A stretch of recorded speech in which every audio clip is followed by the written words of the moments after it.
For more debates, updates, and bonus content, sign up at thebigconversation.show. I am arguing not that the evolutionary process is incapable of generating complexity. I think it totally is. You and I are in the same place here. Absolutely. As far as the awesome there's no doubt about that. Yeah. Right.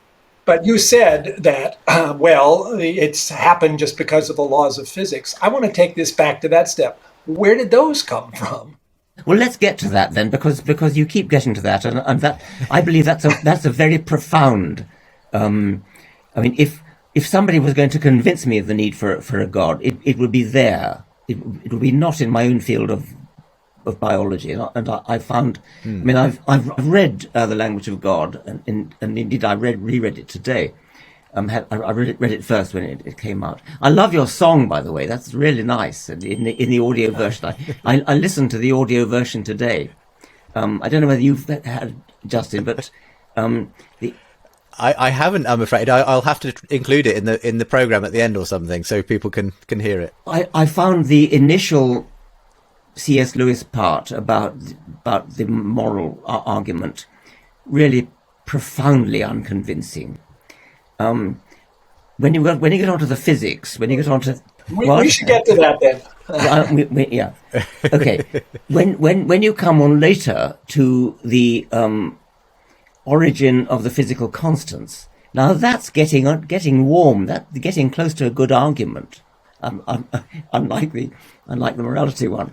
Well, is that mainly because it is essentially a scientific argument? No. That's it's obviously much more the area difficult than that. happiest with. It's that the physical constants, things like the speed of light, gravitational constant, and strong and weak force and things. Most physicists agree, that if you change any of those constants by even a very, very small amount, then we don't come into existence. The universe doesn't come into existence. They have to be like that in order for galaxies to form, for stars to form, for chemistry to form, actually, and then for the prerequisite for life to evolve needs that as well.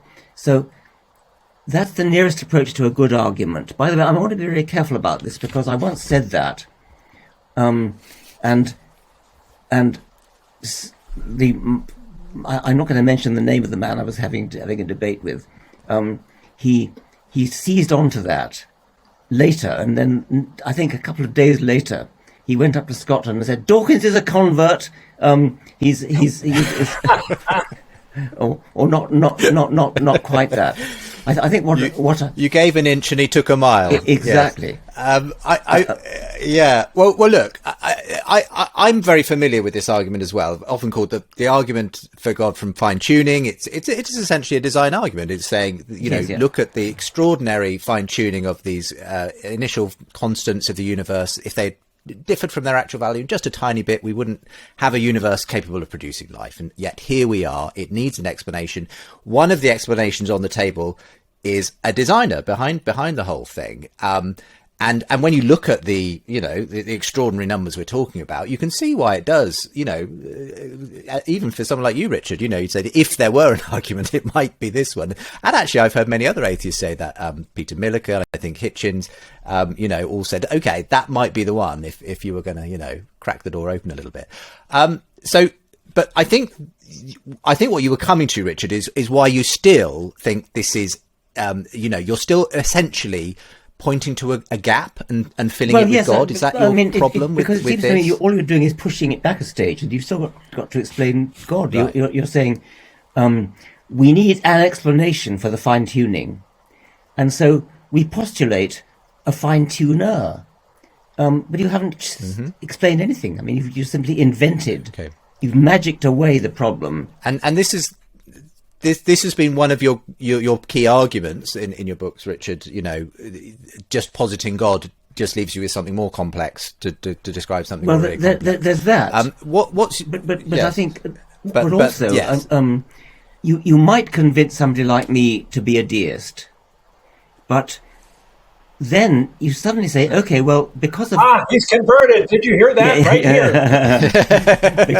because of the fine-tuning argument. But then suddenly, okay, then we get Jesus Christ, and then we get crucifixion, then we get resurrection, we get virgin birth. That's nothing to do with it. I mean, that's a